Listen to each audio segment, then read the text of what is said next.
we all know Clint Eastwood doesn't mince words. So when the man who played Dirty Harry calls someone the devil, people tend to listen. In a shocking new reveal, Eastwood looks back at a dark chapter of his career and identifies the one person who made his life a living hell, and the reason why might surprise you. The making of a man who didn't flinch. Clint Eastwood was never built to blend in, and long before the world knew his name, his life was already moving in hard, unpredictable directions. Born on May 31, 1930 in San Francisco, he came up during the Great Depression, a time that forced his family to keep moving until they finally settled in Piedmont in 1940. That constant shift, that early instability, it left its mark, because by the time he was drafted into the Korean War and stationed in California, he had already learned how to adapt without hesitation.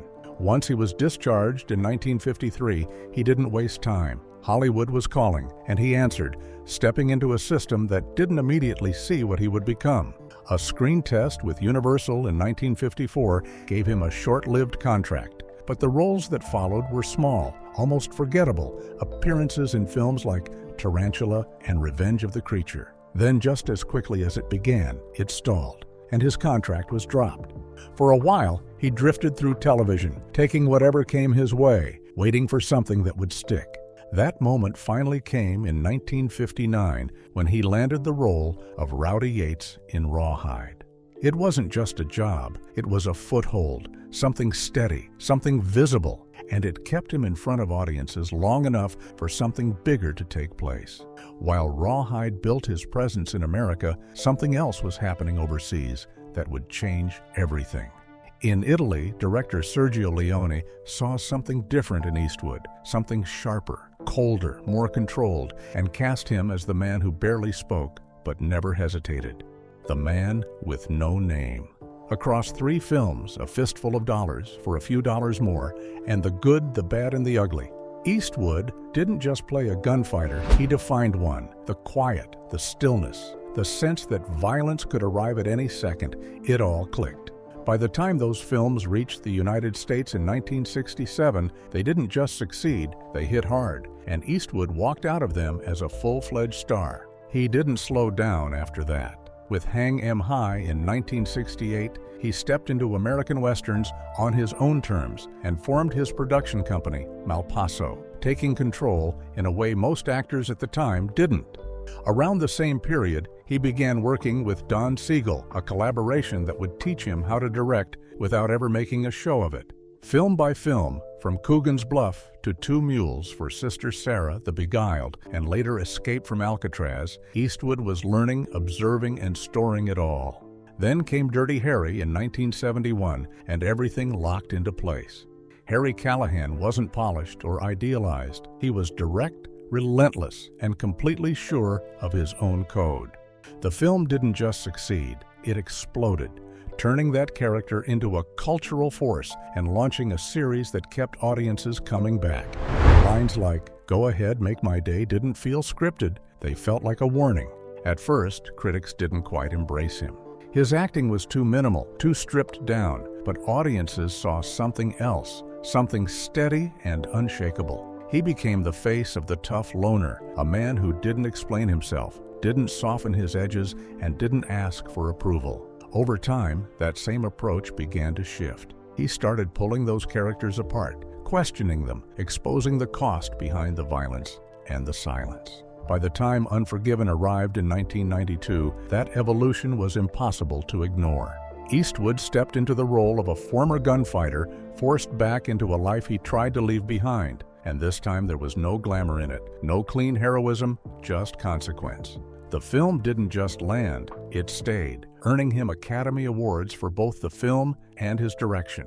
It was proof that the man who once built his name on silence had found a way to say something heavier without raising his voice. And he made sure every moment of it counted. Control, conflict, and the price of vision. By the early 1970s, Clint Eastwood was done waiting for direction. He wanted control, and he took it.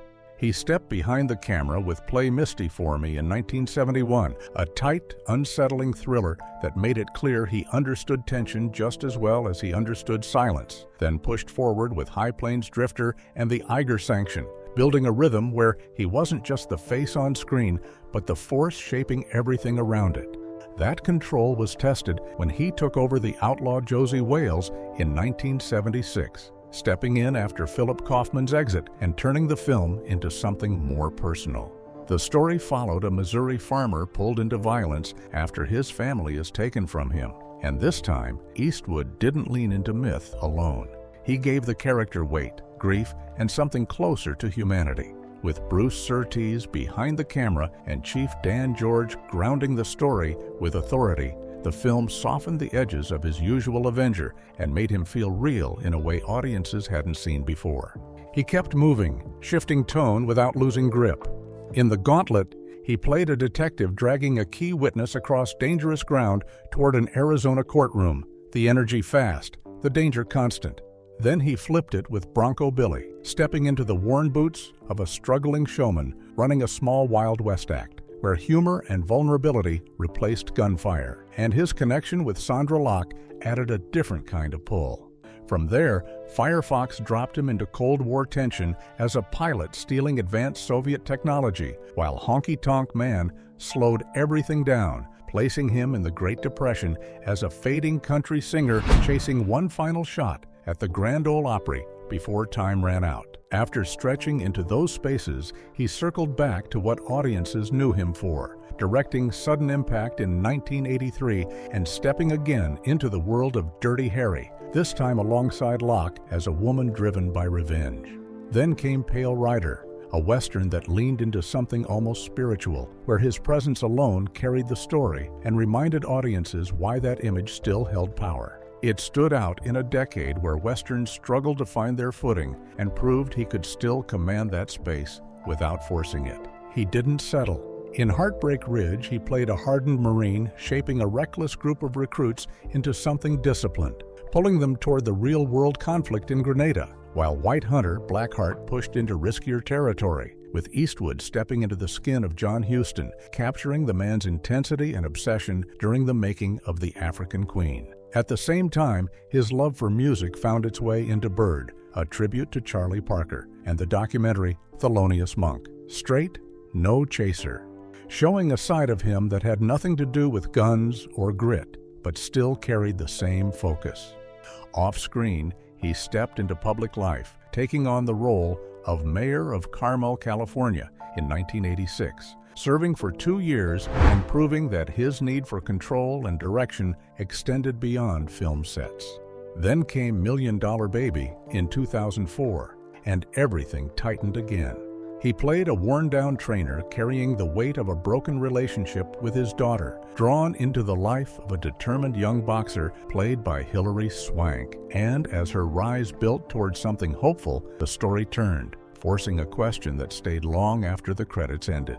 The film landed hard, sweeping major Academy Awards, including Best Picture, and earning Eastwood another win for Best Director, crossing the $100 million mark and standing as one of the most unexpected successes of his career. But alongside the success, there was friction. His directing style, firm, exact, and fully his own, didn't always sit well within the industry. And over time, that same drive for control that built his legacy also sparked tensions that followed him just as closely as the praise. Inside the tension on J. Edgar, Clint Eastwood's rise to the top came with traits that pushed him forward and, at times, rubbed people the wrong way. The same tenacity that made him unstoppable could turn into stubbornness on set, and that refusal to bend often left a lasting impression on the people around him. He carried himself with a clear set of traditional, conservative values, and over the years, that stance drew criticism, especially when his comments or creative choices leaned into territory many saw as insensitive or overly reverent toward the U.S. military. That tension didn't stay in the background. It showed up in his working relationships, and one of the most talked about moments came during the making of J. Edgar in 2011. On paper, pairing Eastwood with Leonardo DiCaprio looked like a strong match, but behind the scenes, there was a disconnect that never quite settled. The film itself struggled to win over critics, and the atmosphere during production reflected that strain. The turning point came during a scene when DiCaprio asked for another take, something routine for most actors, but Eastwood had his own way of doing things. Instead of resetting, he called it a wrap for the day and walked off set, leaving that moment hanging and making it clear that his process wasn't up for negotiation. It wasn't just DiCaprio who felt it. Armie Hammer, who also starred in the film, later described how difficult it was to adjust to Eastwood's one-take approach. In one instance, Hammer believed he was simply rehearsing, script still in hand, only to realize the camera was already rolling. For Eastwood, that was enough. He considered it a complete take and moved on, assuring Hammer that the script would be edited out later. That approach, efficient and uncompromising, defined how Eastwood worked, and while it kept productions moving, it also created moments that actors didn't always forget. When Eastwood said no to Sergio Leone. Clint Eastwood and Sergio Leone built something that changed Westerns forever. 3 films, a fistful of dollars, for a few dollars more, and the good, the bad, and the ugly, each one sharper than the last, each one tightening that image of a man who spoke less and meant more. And by the time the trilogy landed, it didn't just succeed, it set a new standard that critics and audiences kept pointing back to. So when Leone began creating Once Upon a Time in the West, it felt like the natural next step, another chapter waiting to happen. But this time, the rhythm shifted. Leone laid out the story, something broader and more layered, built as an ensemble where the weight would be shared, and that idea didn't sit right with Eastwood. He had questions about parts of the script, moments that didn't land the way he expected, and more than anything, the idea of stepping into a space where he wasn't the clear center pulled him back. He walked away, and the role moved on to Charles Bronson, closing the door on what could have been their 4th film together. For a while, that decision just sat there as a missed collaboration, but years later, something deeper came through. By 1984, Leone spoke about Eastwood in a way that stripped the myth down to its core, laying out a comparison that cut straight to the point. He looked at actors like Robert De Niro, describing how they stepped into roles with ease, wearing new personalities like a second skin, while in his view, Eastwood approached performance differently, more rigidly, more contained, as if he stepped into a suit of armor and locked himself inside it. He went further, pointing out that Eastwood moved through chaos the same way every time, steady, unchanging, like a figure carved from stone. That consistency didn't just define his performances, it carried over into how he worked behind the camera, shaping the kind of environment he created on set and the way every scene was handled from start to finish. The way Eastwood runs a set. When Tom Hanks stepped onto the set of Sully, Miracle on the Hudson in 2016, it marked his first time working under Clint Eastwood's direction, and on the surface, everything lined up perfectly. The film landed with impact, pulling in strong reviews, connecting with audiences, and carrying that steady, controlled energy Eastwood had become known for. But behind that smooth finish, there was a different kind of tension, the kind that came from Eastwood's way of running a set. Hanks later opened up about it during an interview, and even through the humor, there was an edge to what he described. He explained that one look from Eastwood was enough to make anyone pause, that silent, focused stare that carried more weight than any raised voice ever could. Then he broke down the rhythm of how Eastwood worked, tracing it back to his days on Rawhide, where loud commands would send horses charging forward all at once. Eastwood took the opposite route. Instead of shouting action, he would ease into it with a low, controlled go-ahead, and when it was time to stop, there was no sharp cut, just a calm, final, "That's enough of that." It sounded simple, almost understated, but on set, it created a pressure that sat in the air, because every movement, every line, had to land right the first time. Hanks described it as intimidating, and that word carried the moment. There was no chaos, no raised voices, just a quiet authority that kept everyone locked in, moving at Eastwood's pace, on Eastwood's terms, and feeling it the entire time. That same control didn't just shape his sets, it shaped his relationships too. And when something went wrong, the response was just as direct. A partnership that turned cold.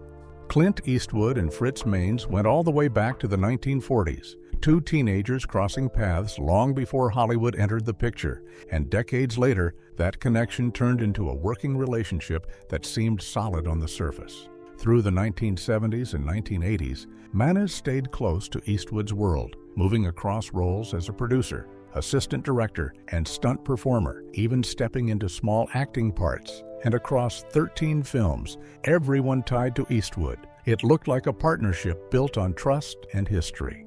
That history met its breaking point during Heartbreak Ridge, a film centered on the U.S. invasion of Grenada, where Mainz took on a key role behind the scenes, acting as the link between the production and the Marine Corps.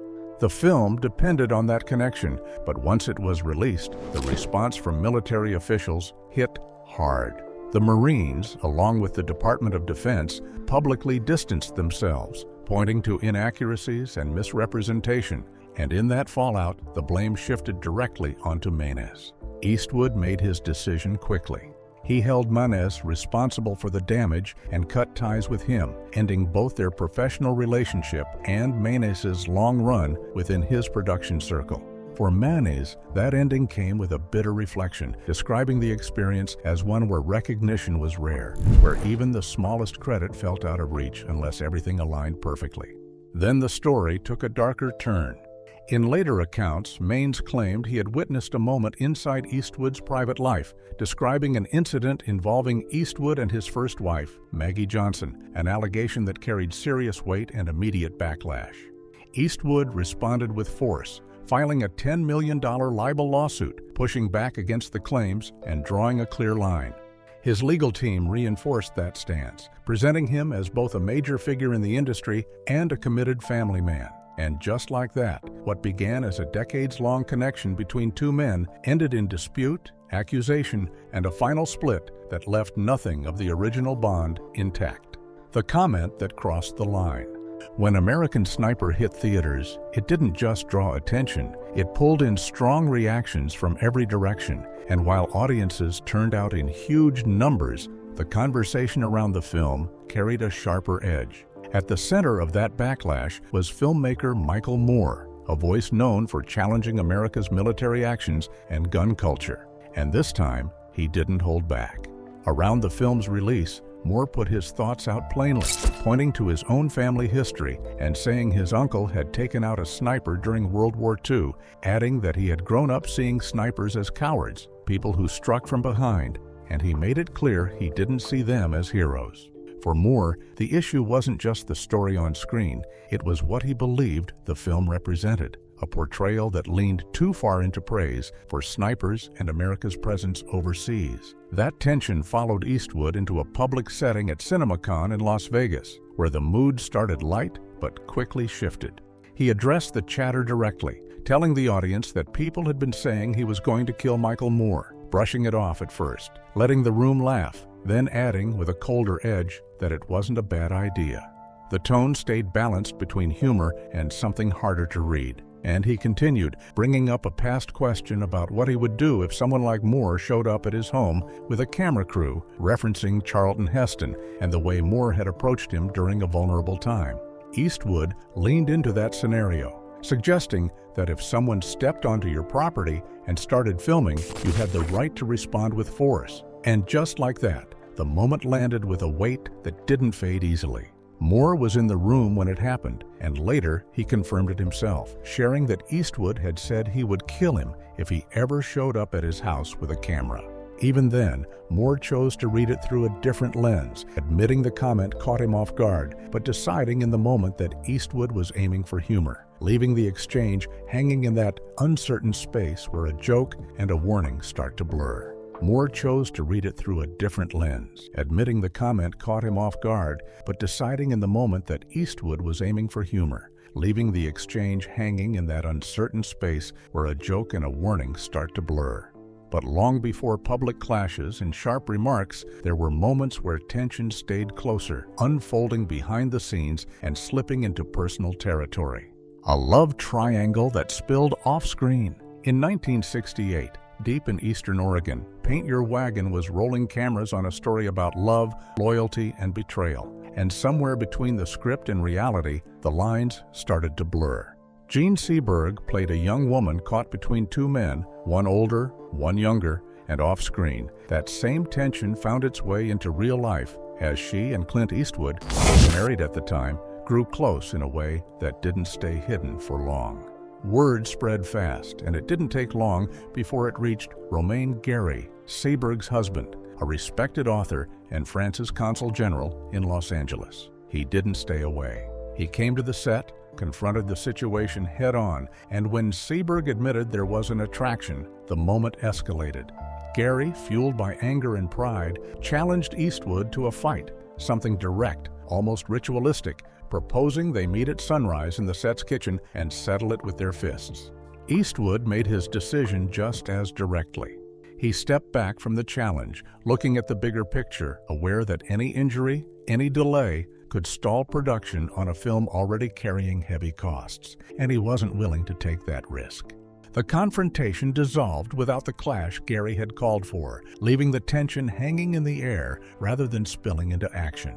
Gary returned to his work, pouring himself into his novel White Dog, while Seberg moved forward with divorce proceedings, expecting Eastwood to follow the same path and leave his own marriage behind. He didn't, and just like that, what had built so quickly shifted again, ending without the resolution anyone had anticipated. The criticism that sparked a feud. By 2006, Clint Eastwood had stepped into ambitious territory with Letters from Iwo Jima and Flags of Our Fathers. Two films built to show both sides of the same war, one through American eyes, the other through Japanese soldiers. And on paper, it looked balanced, almost careful in the way it approached history. But once the films reached the public, that balance was questioned. And this time, the pushback came from filmmaker Spike Lee. Lee didn't hold back. He pointed to what he saw as a glaring absence: the lack of black soldiers in Eastwood's portrayal of the U.S. forces, something that stood out even more given the real history of black Marines who served during World War II. In his view, the films missed that reality, reducing their presence to almost nothing, and he made it clear that it wasn't something he could overlook. The tension escalated quickly. Eastwood fired back, brushing off the criticism with a sharp response that told Lee to stay out of it. And just like that, the disagreement turned into something more direct. Lee answered publicly, acknowledging Eastwood's status as a respected director while still calling out the tone of that reaction, describing it as the kind of response that felt heated and dismissive all at once. What started as a conversation about representation turned into a clash of perspectives, two filmmakers standing on opposite sides of the same question, each holding their ground, and neither stepping back. But even with moments like that, there was one figure tied to the same world as Eastwood who stood apart, someone he could never fully align with, no matter how close their paths came. Clint Eastwood breaks silence. He was the devil. Clint Eastwood and John Wayne stood on opposite ends of the same frontier, two towering names in the Western genre, yet the idea of seeing them share a screen never made it past conversation. Wayne had already carved his legacy decades earlier, stepping into the spotlight with Stagecoach in 1939 and becoming the face of the classic American hero, while Eastwood arrived years later with something different, something sharper, stepping out of Sergio Leone's Dollars trilogy with a presence that didn't follow the old rules. At first, there was respect, at least from one side. Eastwood looked up to Wayne, seeing him as the blueprint, the man who defined what a Western star could be. But as Eastwood's version of that image began to take hold, the gap between them started to widen, where Wayne stood tall as the clean-cut hero who restored order and rode off with certainty. Eastwood brought in a colder edge, a loner who didn't explain himself and didn't promise anything beyond survival. That shift didn't sit well with Wayne. As critics began placing them side by side, comparing styles and measuring impact, the irritation grew. The West itself was changing, moving into darker territory, and Eastwood was right at the center of that transition, pushing the genre into places Wayne never believed it should go. Everything came to a head after High Plains Drifter in 1973, a film that stripped the Western down to something harsher, something that leaned into revenge and left very little room for comfort. Eastwood, still holding on to that early admiration, reached out, sending Wayne a letter with the idea of working together, a moment that could have brought two eras into one frame. What came back wasn't an opening, it was a wall. Wayne responded with force, rejecting the film, criticizing its violence and the way it twisted the image of the West he had spent a lifetime building. That exchange ended whatever chance there was of a collaboration, and it exposed something deeper than creative disagreement. Because beneath it all, this wasn't just about films. It was about control of a legacy, about what the West meant and who got to define it. And in that space where admiration turned into distance and distance into tension, you start to see the outline of something Eastwood would later reflect on in far stronger terms, a relationship that never found common ground and left behind more friction than respect. Do you think Clint Eastwood's directing style is intense? Share your thoughts with us in the comments below. Don't forget to like, share, and subscribe. Also, click the next video shown on your screen. You will enjoy it.